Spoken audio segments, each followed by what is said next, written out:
दोस्तों नमस्कार, मेरा नाम है मनीष कुमार सिंह और आप देख रहे हैं 4 PM महाराष्ट्र। आपका बहुत बहुत स्वागत करता हूं। वक्फ संशोधन बिल संसद में पेश किया गया और इसको लेकर के तमाम चर्चाएं आप लगातार सुन रहे होंगे। हंगामे के पूरे पूरे आसार हैं। 4 अप्रैल तक पक्ष विपक्ष दोनों अपने अपने तर्क रखने वाले हैं और ऐसे में तमाम जानकार, राजनीतिक विश्लेषक सभी अपनी अपनी राय, प्रतिक्रिया, तर्क वितर्क सभी रख रहे हैं और ऐसे में तमाम राजनीतिक बयान भी सामने आ रहे हैं। और ऐसे में महाराष्ट्र की जितनी भी बड़ी पार्टी है, उन पार्टियों में से एक जो पार्टी है वो शरद पवार की एनसीपी है और उनकी एक बड़ी नेता सांसद सुप्रिया सुले का भी एक बयान आ गया है दोस्तों। और सुप्रिया सुले ने जो कुछ भी कहा है वो मैं आपको पहले बताता हूं कि उन्होंने कहा क्या है। शरद पवार की एनसीपी और सांसद सुप्रिया सुले ने कहा है कि ये रणनीति नहीं है। उन्होंने बयान दिया कि ये रणनीति नहीं है, ये अधिकारों का सवाल है। एक सशक्त लोकतंत्र में किसी के मन से देश नहीं चलता है। देखिए कितनी बड़ी बात कह रही है कि सशक्त लोकतंत्र में किसी के मन से देश नहीं चलता, ये देश हमारे संविधान से चलता है। इसके अलावा देखिए उन्होंने क्या कहा, इसीलिए हम चर्चा में भाग लेंगे, हम उनकी सुनेंगे और अपना सत्य रखेंगे। जो संविधान के साथ है हम सभी उसके साथ हैं। इंडिया अलायंस ने इस पर अच्छी चर्चा की है, अब सदन में अपनी बात रखेंगे। रणनीति का सवाल नहीं है, ये अधिकारों का सवाल है। एक सशक्त लोकतंत्र में किसी के मन से नहीं देश चलता, ये देश हमारे संविधान से चलता है। तो हम चर्चा में भाग लेंगे, जैसे उनका हम सुनेंगे।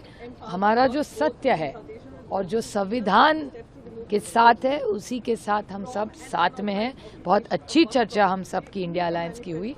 हम कल पूरी ताकत से साथ में हम डिबेट में रहेंगे। ये बात सुप्रिया सुले ने साफ कर दी। यानी इंडिया अलायंस की तरफ से जो पार्टियां हैं, बड़ी पार्टियां हैं, उनमें ऑलरेडी चर्चाएं और लगातार मीटिंग्स जो हैं वो चल रही हैं। आप देख ही रहे होंगे, आज सुबह भी बैठक हुई थी और उसके बाद सुप्रिया सुले जो है उनका साफ कहना है कि हमने अपना परिचर्चा जो भी करनी थी हमने मीटिंग कर ली है। अब सबके सामने, देश के सामने हम अपनी राय प्रतिक्रिया रखने जा रहे हैं इस वक्त संशोधन बिल को लेकर के। और तो और तमाम चैनल्स में, टीवी चैनल्स में भी आप देख रहे होंगे कि तमाम जानकार वहां बैठ रहे हैं और किस तरीके से वो हंगामा हो रहा है वो भी देख रहे होंगे आप। लेकिन सबके बीच में दोस्तों महाराष्ट्र में और एक पार्टी है जिसके ऊपर चर्चा ज्यादा चल रही है वक्फ संशोधन बिल को लेकर के, और वो है उद्धव ठाकरे की शिवसेना जो पार्टी है उनकी। क्यों?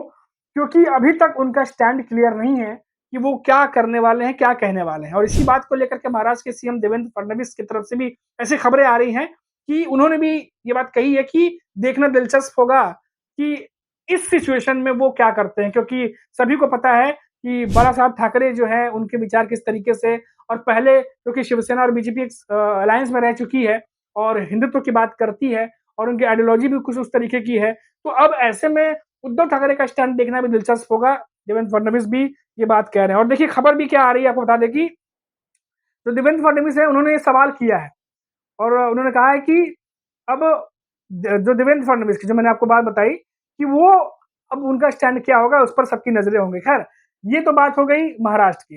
लेकिन दोस्तों वक्फ संशोधन बिल को लेकर के महाराष्ट्र में भी लगातार जो बयानबाजी है वो लगातार चल रही है और बयानबाजी के बीच में दोस्तों लगातार महाराष्ट्र की सियासत में कई सारी बातें ऐसी हैं जो नेता एक दूसरे के बारे में कहते नजर आ रहे हैं।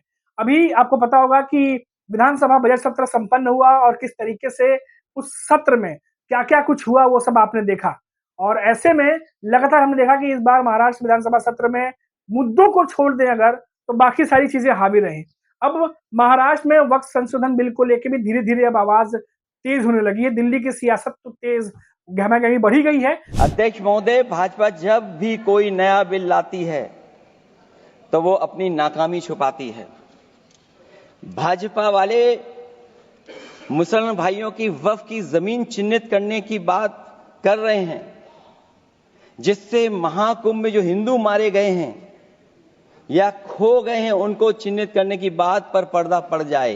धन्यवाद महोदय, आपने मुझे इस अति महत्वपूर्ण बिल पर अपनी बात कहने का मौका दिया। मैं सरकार का पक्ष सुन रहा था और उनकी चिंताओं को सुन रहा था और इस बिल का मकसद जो उन्होंने बताया वो सुन रहा था। निश्चित रूप से महोदया, भारत की सुरक्षा सर्वोपरि है।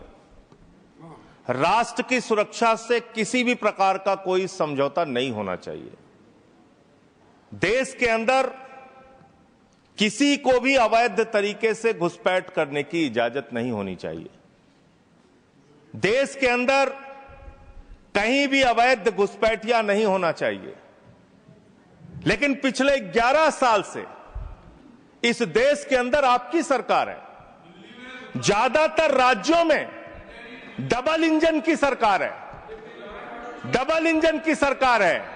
ऊपर भी मोदी जी, नीचे भी मोदी जी, ऊपर भी मोदी जी, नीचे भी योगी जी, ऊपर भी मोदी जी, नीचे भी हेमंत बिस्व शर्मा जी। चारों तरफ महामानव की सरकार महोदया, महामानव की सरकार। वो तो अवतार भी कहते हैं अपने आप को, और उस अवतार की सरकार में घुसपैठ हो जा रही है। 11 साल से हिंदुस्तान के अगर किसी कोने में अवैध घुसपैठिया है, अवैध रूप से कोई नागरिक रह रहा है, तो उसके लिए सीधे तौर पे भारतीय जनता पार्टी की सरकार और प्रधानमंत्री नरेंद्र मोदी जिम्मेदार है, कोई दूसरा जिम्मेदार नहीं है। अब महाराष्ट्र में भी इसकी गहमागहमी बढ़ती दिखाई दे रही है। तमाम नेता जो हैं अब उस पर अपने अपने विचार रखने लगे हैं। अब सुप्रिया सुले जो है वो साफ तौर पर कह रही है कि हमारा इंडिया अलायंस जो है उसकी मीटिंग हो चुकी है, हम सब एक ही पेज पर हैं, और इस चीज को लेकर के जो संविधान के मुताबिक जो चीजें होंगी, इंडिया अलायंस उस पर आगे बढ़ेगा, जो सत्यता के साथ आगे बढ़ेगा, और जो भी वाद विवाद तर्क वितर्क होगा उस पर हम आगे बढ़ेंगे। लेकिन उन्होंने एक बात साफ कही है कि मनमानी नहीं चलेगी। और सुप्रिया सुले का अपने बयान जो मैंने आपको बताया पढ़ के, उन्होंने कहा कि देश संविधान से चलता है, ना कि किसी के मन से चलता है। तो उनका ये साफ इशारा था कि किसी के मनमानी से जो है वो काम नहीं होने वाला, किसी के मनमानी वो चलने नहीं देंगे। लोकतंत्र के हिसाब से जो चीजें सेट होती हैं, जो चीजें आगे बढ़ती हैं, जो चीजें चलाई जाती हैं, उस चीज पर सहमति बनेगी तो हम आगे बढ़ेंगे, नहीं तो किसी के मन की बात जो है या मन के हिसाब से कोई चलाना चाहे तो उस पर वो एग्री नहीं करते हैं। तो अब देखना होगा कि अभी तो सुप्रिया सुले ने साफ साफ कह दिया है, अब देखना होगा कि जैसे जैसे चर्चा आगे बढ़ेगी, क्योंकि 4 अप्रैल तक चर्चा चलनी है, तो क्या कुछ सामने आएगा, और हम आपको लगातार रिपोर्ट्स दिखाते रहेंगे। अभी के लिए इतना ही। आप देखते रहिए 4 PM महाराष्ट्र। नमस्कार।